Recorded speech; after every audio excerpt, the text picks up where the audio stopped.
Call the meeting to order. Please rise to the pledge.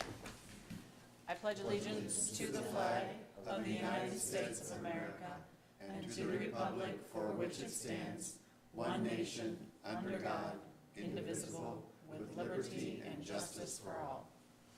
Ooh. Here's the call roll. Oh. Anybody can. Okay. Would you call roll, Angela, please? just go around the Say their table. last names. Dunlap. Here. Casper. Here. Lloyd. Barry. Nenza. Here. Shalata. Here. And Hammond. Here. Excellent. You're hired. 3.1, Superintendent Report. Yes, thank you. As you notice, we've got lovely new carpet here at the Ad Center, and I just want to tip my hat to Matt and his team who worked really hard, and we were really impressed with how the first half of the building went, and then the second half of the building went even better, which blew our minds. So thank you to the board for your generosity and replacing our outdated flooring, and to Matt and his team for the hard work, and for the Ad Center staff for their flexibility to keep us operational and working during the project. Central roofing project, I know the board already knows, but I want to make the community aware that the first phase of the roof project at Central is complete. We're waiting for it to cure, and then there's a final step that'll happen over the weekend sometime this fall. The board will recall that the roof is the first step to us remodeling and refreshing that property,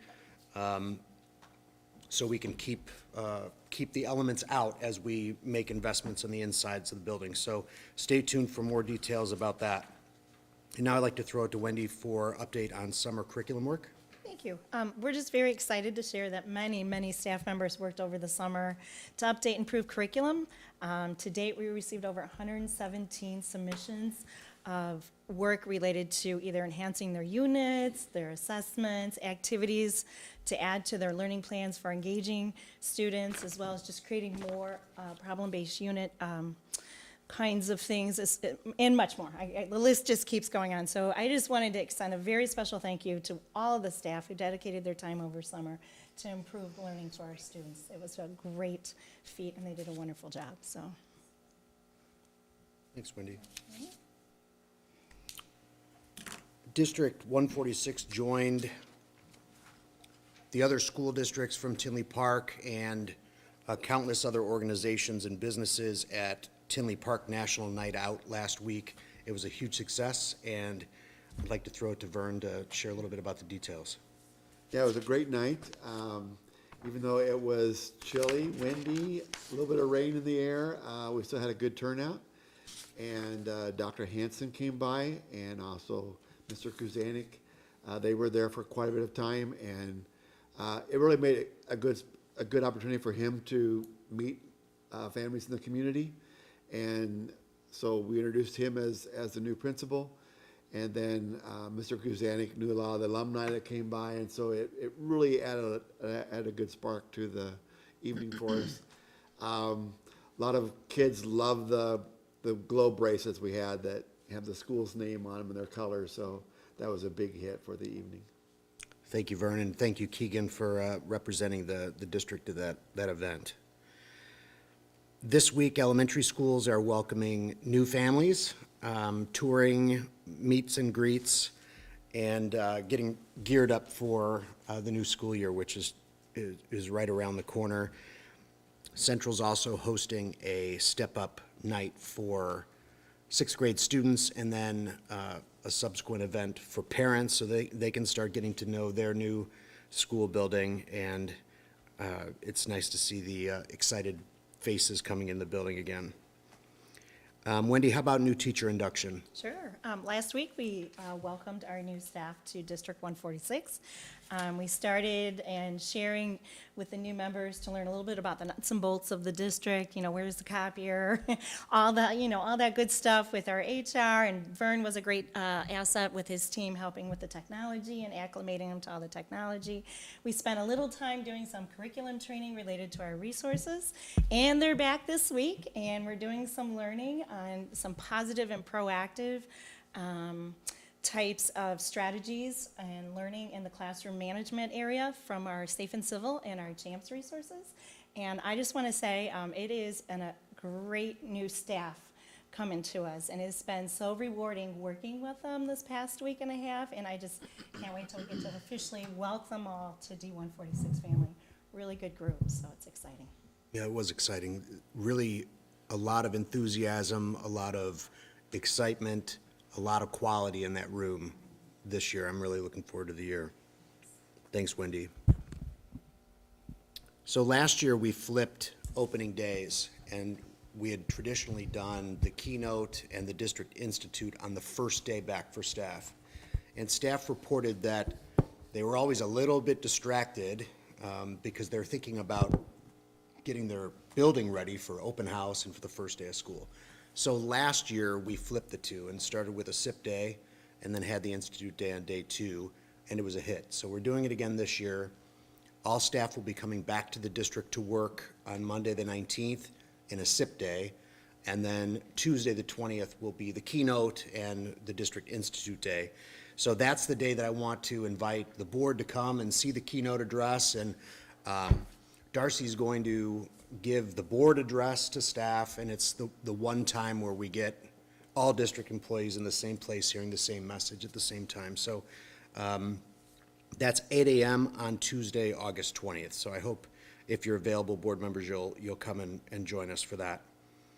The first day of school for students is the next day, which is Wednesday, August 21st. So we look forward to seeing them back. And finally, Kelly's not available tonight. She's taking her oldest to college for the first time. She's been working on an intergovernmental agreement refresh with the Village of Tinley Park. The agreement that we're currently operating under is just getting a bit outdated. As you can imagine, you'll see later when we do the board policy adoption, so many things change that the language gets outdated. So they're doing a refresh now. It was on the village agenda for village ratification last week, and I haven't heard whether or not it passed. I'm sure that it did. I would have heard if it didn't. So when Kelly's back, I'd like to show the board that executed agreement that the village has signed so we can go through it and make sure it suits us. It's been through our lawyers and theirs, so it should be in good shape. And then I'm hoping for a September ratification, so I want this to kind of count as the info item, but we'll also have an opportunity to take you through the agreement at committee of the whole if there's any questions or comments before ratification. And of course, then at the regular September meeting, you'll have the opportunity to ratify it or not, depending on your level of satisfaction. But it's time for us to, and I'm hoping that Tinley Park intergov can be the model for a new generation of intergovs with Orland Park and with Oak Forest. So, Do we do that every year? no. How often does that happen? You know, it's really as needed. Some agreements, maybe every 3, 4, 5 years. This one is quite old. I don't remember the date on the one that we're operating under now, but we're also trying to consolidate some of those agreements as opposed to just having one for, you know, student data sharing and one for this and one for that. It seems like now that we'll have just one that'll handle all those things. And then we can edit those and maybe ratify adaptations to it instead of it being a big whole thing. It's also difficult. I think one of the villages uses the same firm that we do, so that one's always the easy one because the lawyers are representing both sides. Sure. So it's just a little bit of time wordsmithing when it's a different firm. The themes are all the same. It's just preference really. So there's no set amount of time. It says in the agreement that either party can end the agreement at any time, or we can rewrite it if it's mutually agreeable, and that's the case with this one. Okay. 2 congratulations this month. One, Sarah Searcy and family. They adopted Hayden and Joaquin, and those adoptions were finalized on May 31st, and that's been a long time coming, and Sarah had just a new light on her face when this finally came through. So congratulations to Sarah Searcy and her family. She's a speech path at Memorial. And Myra Gohar recently welcomed her son, baby Elijah, was born on June 25th, weighed 6 pounds. And congratulations to Myra and her family. Myra is a para at Cruise, and that is the superintendent's report. Thank you. 4.1, citizens may address the board at this time. Seeing no citizens. 5.1, union reports. We're going to be doing, of course, like Dr. Sawick said, welcoming back the students and also the paras and the ESP to schools. We're all looking forward to coming back, believe it or not. The next 2 days, Tuesday and Wednesday, we do have our para training, where we will be going over the explanation of IEPs, which is for the students who just have the additional needs, so that we as paras understand what is needed for the students. Also, we'll be going over CPI and then also technology too. I believe Vern is going to have his staff go over different things with us. And then at that day, we're hoping that the principals will clue us into who our student assignments will be, because we don't know that until as the students come in and out of the district. And then Shar has been really busy, I know, getting new paras in and out.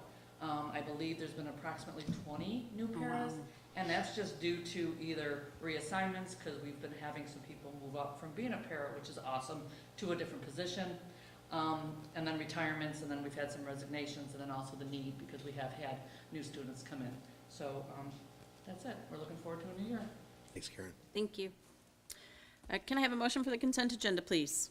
I move we approve item 6.1, approval of minutes, 6.2, approval of closed session minutes, 6.3, approval of destruction of closed session tapes, 6.4, approval of financial items, and 6.5, approval of personnel items. Is there a second? Second. Angela, could you call roll, please? Dunlap. Yes. Casper. Yes. Nenza. Yes. Shalata. Yes. Hammernick. Yes. Excellent. 6.6, approval of policy updates and changes, second read. Yes, so in board docs, you'll see a laundry list of policies that have been recommended to be updated by our press service. There have been no changes to those policies since you read them first on June 3rd. I'd like to draw your attention to the bottom of that list, 270, which is a new policy on discrimination and harassment based on the basis of race, color, and national origin. The language in that policy impacts the language in several of the ones above it on that list, and then the rest of that list are just regular updates. When I say that they update, they affect the ones above it, I just mean in what things are called, reference language. So this is in addition to our normal non-discrimination and harassment policies.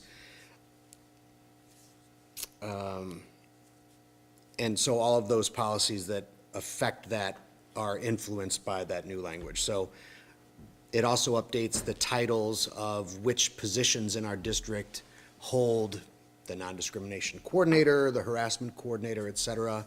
And this is a good time for me to tell you also that we've made a change in Title IX coordinator. It used to be Wendy, it's going to be Kelly now. Title IX really has much more to do with environment than it does with curriculum, so that's a nice reason to make that change and put things, as you know, we're always trying to tidy things up and keep things in the most appropriate place. But otherwise, there's been no changes since your first read, and those names aren't mentioned in the policy itself. As I said, we just referenced the position title in the policy so that if personnel changes, you don't need to adopt a new policy in order for us to be compliant. Okay, can I have a motion?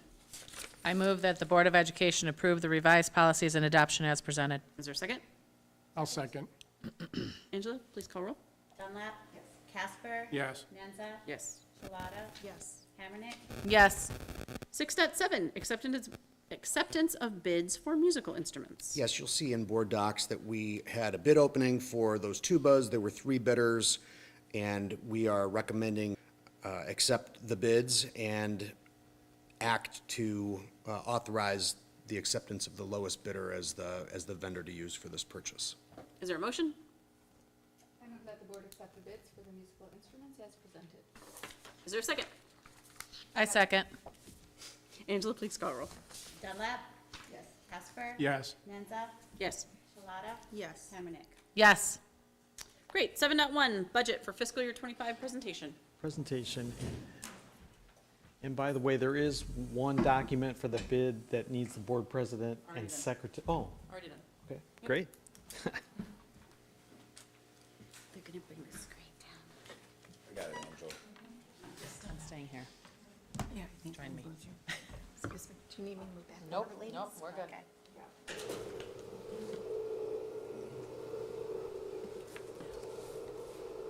At school? I went for one day. I led a PD. All right, so this is the preliminary budget for the upcoming year. Just by way of procedure, the preliminary budget has to be on display for 30 days. It has to be advertised in the paper. And then in September, we have a final budget, which includes a budget hearing where the public are allowed to come and comment on the budget. So this is the preliminary budget. It's subject to change between now and the final, and I'll tell you next month what has changed. And first, I always start this one with a review of last year. So we kind of talked about some of this last week, so I'll go through it fairly quickly. But on the revenue side, we were over in every category, which is a good thing. We received more money than we were expecting. Local, state, and federal were all over. You can see the percentages there. The dollar amounts are here. So local was $2.6 million over budget. A lot of that was due to property tax refunds, I call it. It was more like refunds that didn't happen. We budgeted for refunds to be paid out as they often are, and this year they did not. So we came in significantly better than budget. On the state side, we received a third consecutive property tax relief grant, which we were notified after the budget was done, so that was an additional 1.7 million. Federal was close, but overall, on the local side, we were 4.5 million better than budgeted. The expense side, I think, was exactly how we like it to be every year. Everything was very close to just under budget. A couple categories were over. But overall, 98% of the budget. So we spent slightly less than we budgeted, but that's kind of the goal every year in every category, and the expenses were right on. So overall, revenue was $4 million better. Expenses were $898,000 under. So we had budgeted for a $1.3 million deficit. We actually ended up being $4 million positive. So it was an unusual year. That doesn't happen. I usually like to be better than budget by a little bit, but we had some factors that made it kind of an outlier to the good kind of year. So that was last year. Looking ahead to next year, I start with the overall budget summary of all funds, and then I'll get into a little bit more in-depth. So we're starting the year with $46.5 million of fund balance. And it's going to be a small deficit, and which would bring our ending fund balance down to $45.8 million. And remember, the budget is conservative. We usually will do better. So even though it's showing a deficit, we will probably end up positive, but we have to have numbers to put into the budget. These numbers, by the way, I like to compare them as a percentage of the revenues, and we have a minimum fund balance policy that our fund balance has to be 50% or more of our revenue. Well, you could see it's much more than 50%. And our actual goal, even though our board policy is 50%, our board goal is 85%. That's about our sweet spot. This is actually 93% beginning fund balance and 92% ending fund balance. So we're doing quite well on the fund balance side. So on the revenue side, you could see where our revenue comes from. The majority of it is local. 5 years ago, or really 4 years ago, it was 85% local and 10% state and about 5% federal.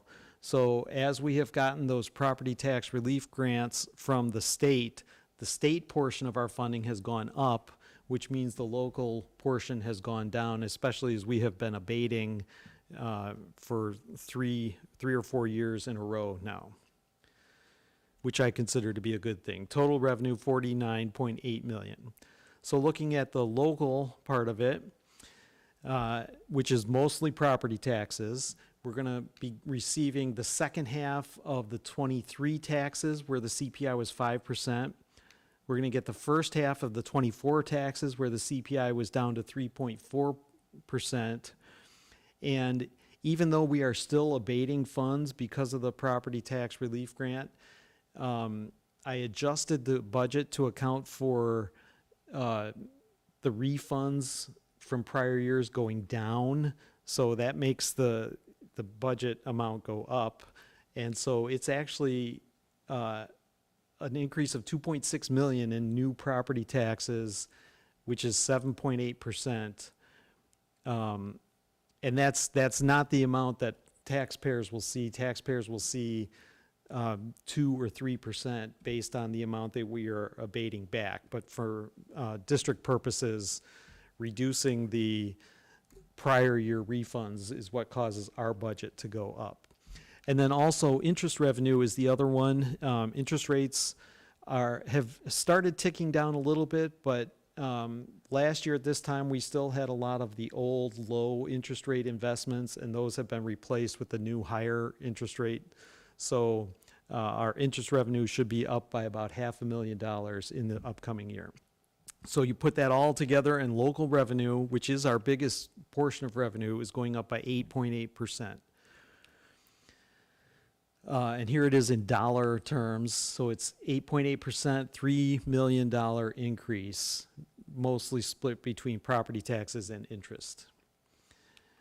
On the state side, we are in Tier 3. The state has it's the evidence-based funding model, and Tier 1 are the districts that get the most money, and then 2, 3, and 4. We're in Tier 3, which entitles us to $45,000 in new funding. However, the property tax relief grants we have received the last 3 years, it's a grant the first year, then it becomes part of your base funding in future years. So the 3.6 million that we have gotten is now permanently increased state funding, and that's why the percentage of state funding has gone up. So most state revenues are up small, but we had, again, that third property tax relief grant, which is causing the permanent increase in funding. So budget-wise, the change is, it's a big percentage because it's a smaller number, but it's $1.6 million in additional funding on the state side. On the federal side, the ESSER grants, which were millions of dollars, have gone away and are winding down. So you could see last year we received $1.8 million. This year it's going to be $50,000. So it's gone way down. But that's tied directly to spending. It's a grant program. They gave us money, we spent it. Now the revenue is going away, so the corresponding spending is also going away. So on the federal side, the budget is actually down 1.7 million. It's 42% of what it was. But for all the years before ESSER, 2 to 2.5 million was approximately our federal revenue every year, and those are mostly grant related. So a revenue summary, local revenue is up significantly, state revenue is up, federal revenue is down. These two kind of offset each other. And the total revenue then is up $3 million to 49 million. That's the revenue side. On the expense side, this is where we spend our money, and you could see that 70% of our expenses are salaries and benefits. It's our people. And then, distributed among the other items to get to a total of $50 million of spending. And then, I know there's a lot of numbers on here, but most of them are up. I just want to point out a couple of things.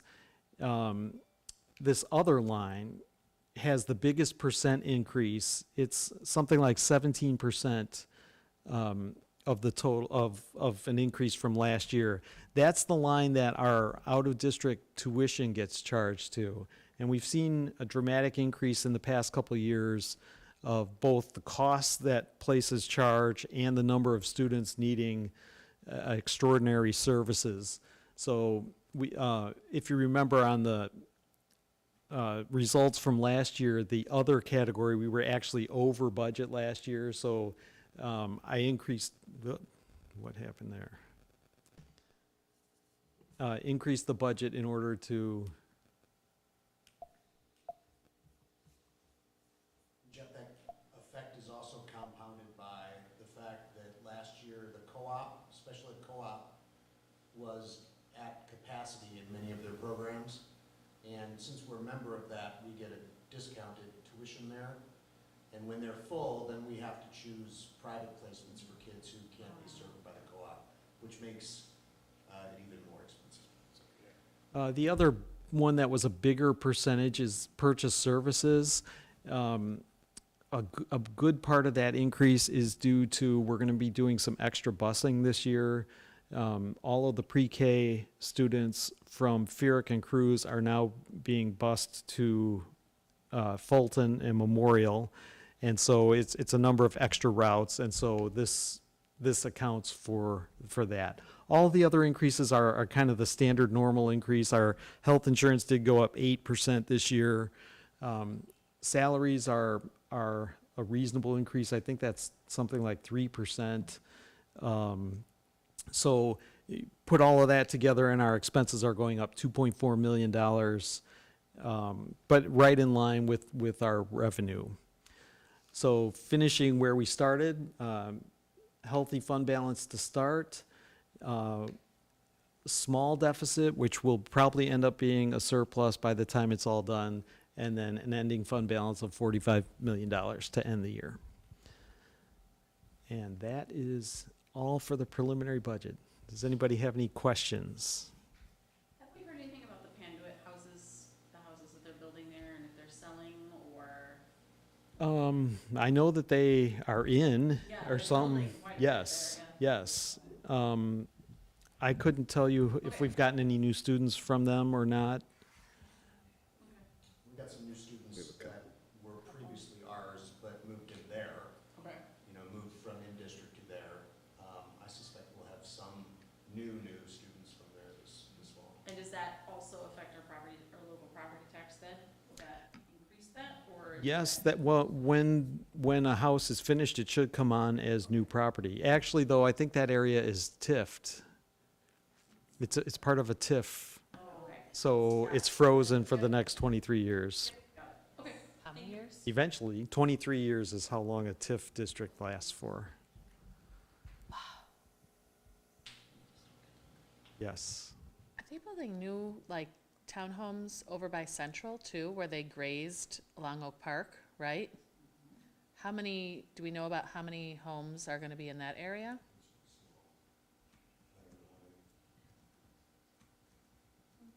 Yeah. I think they're finishing out that development where they built some condos, you know, along the previous street. They had one more area to Section. fill out. Thank you. Okay, thank you.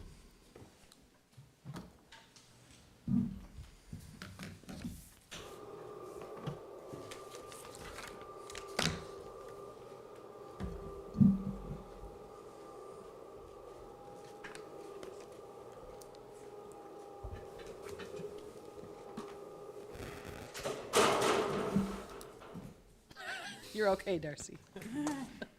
Okay. Big finish. All right, 8.1, can I have a motion for closed session, please? I move to go into closed session for a personnel matter. Is there a second? Second. Angela, please call the roll. Dunlap. Yes. Casper. Yes. Nenza. Yes. Palata. Yes. Harmon. Yes. Thank you. We are going into closed session. There will be no action following closed. Thank you, everyone.